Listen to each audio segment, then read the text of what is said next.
lady is recognized.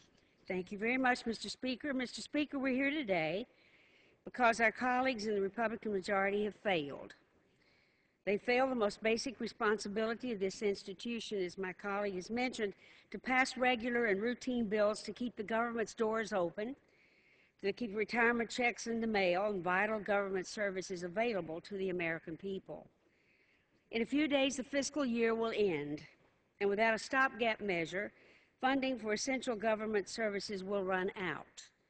Despite 9 months of claims from the Republican majority that things have changed, and despite a pledge to America that promised a different Washington, and despite endless calls for a regular appropriations process, not a single appropriations bill has been enacted for the upcoming fiscal year, which begins October 1.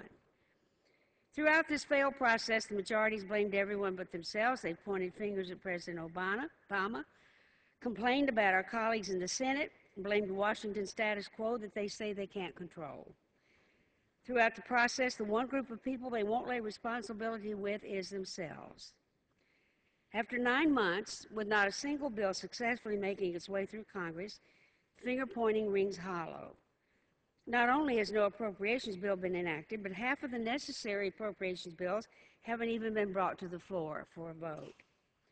The majority controls the body and has used the powers to pursue sideshow legislation and dangerous games of default, but they can't schedule a vote for the most fundamental pieces of legislation that we consider every year.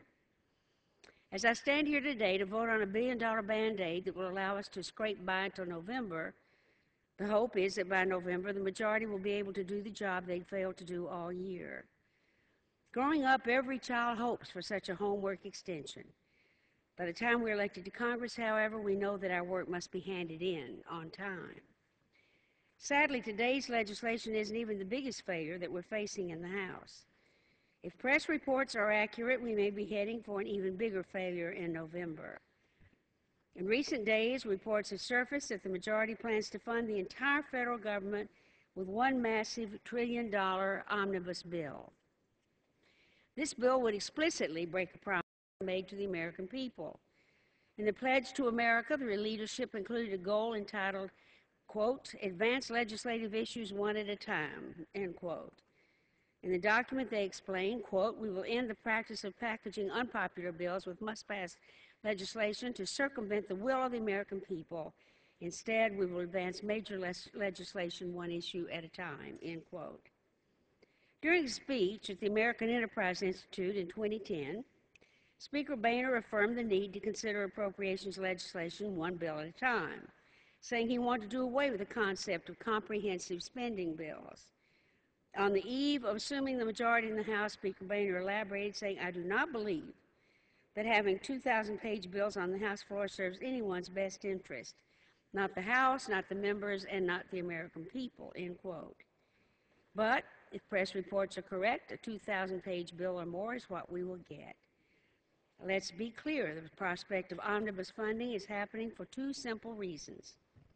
First, the colleagues on the other side will not work in a bipartisan manner. There are no Democrat fingerprints on any bills that come to the floor, and to make the compromise necessary to reach consensus.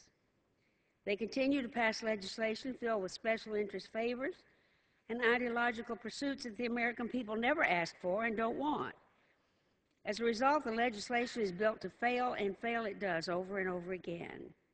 Secondly, instead of doing the tough, unglamorous work of the House, we have spent most of the time on ideological quests and political games.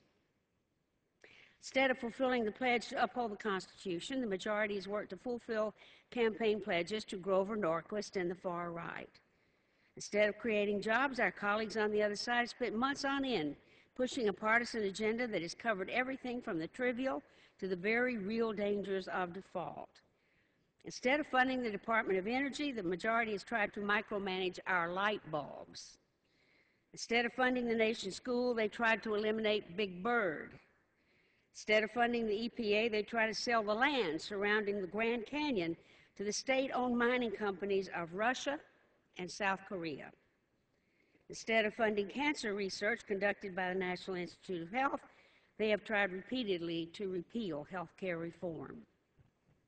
Instead of setting a responsible budget for the next fiscal year, They brought our economy to the brink of default and led to the first ever downgrade of our nation's credit.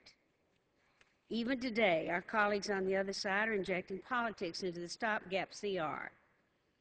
Today, we are considering legislation that will only provide disaster relief to hurricane victims if billions of dollars are taken from a successful alternative energy program that has created 39,000 jobs to date and is poised to create 60,000 more. We were told in the Rules Committee that this was money simply lying there. In effect, the other side of the aisle is telling the American people that Congress will either help rebuild shattered communities or Congress will create new green jobs. But we refuse to do both. This immoral approach reflects a House of Representatives void of responsible leadership from those in charge. Today, I'll do the little bit that I can to provide leadership sorely lacking from those in charge. Mr. Speaker, if we can defeat the previous question, the end of this debate, I will offer an amendment to the rule to ensure that disaster victims get the help they need. My amendment will allow Representative Dingell to offer a motion to strike the unacceptable House language that says all disaster aid must be offset and substitute the bipartisan Senate approach.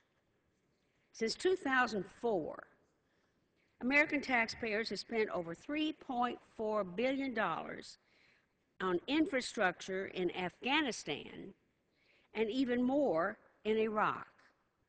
Not a single one of those $3.4 billion was held hostage or offset by any program in our budget.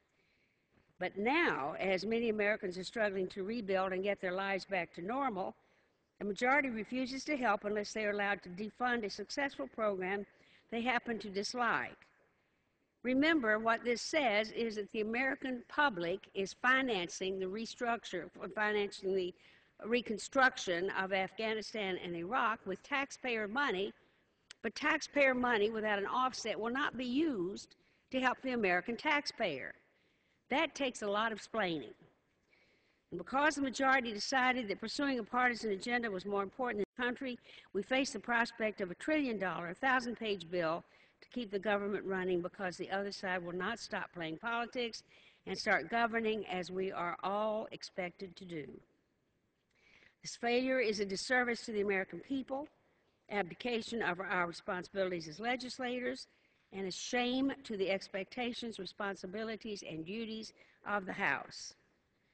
The majority rode into Washington vowing to change the ways of the past. But over the last 9 months, the American people have witnessed a case study in abandoned responsibilities and misguided priorities. Until the Republican majority begins to govern with responsibility, I fear this Congress will continue to live up to the low regard our nation has for it, which brings shame on us all. I urge my colleagues on the other side to stop serving their political interests. Start doing bipartisan bills. Start serving our country. In closing, I urge my colleagues to vote no on today's rule, the underlying legislation, and I reserve the balance of my time.